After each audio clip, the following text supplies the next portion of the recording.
my favorite quotes. I'm going to do two about famous writers. This is the first one. This is for Charles Bukowski.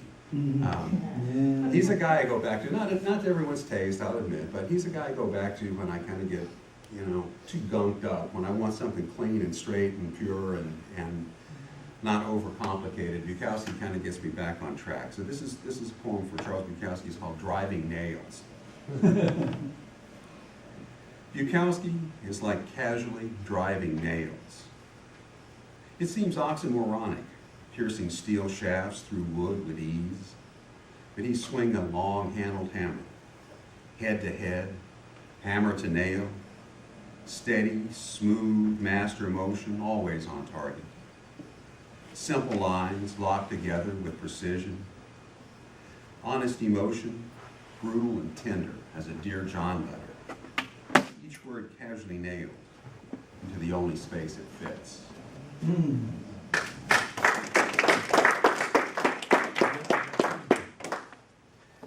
I had the really good fortune to hear Grace Paley just about a year and a half before she died. She spoke over at the library at the University of Houston.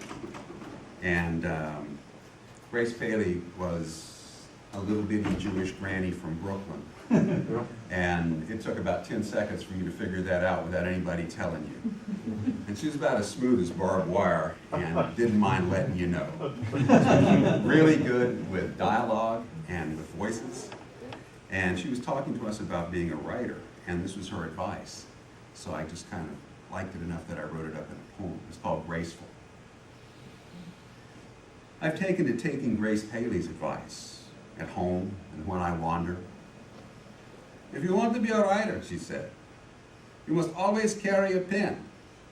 She raised one high, and the piece of paper, which proved elusive as she searched through 5 or 6 pockets.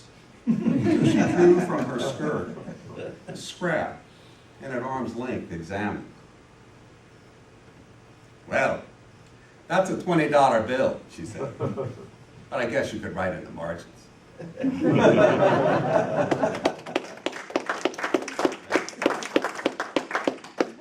This one I'm going to read.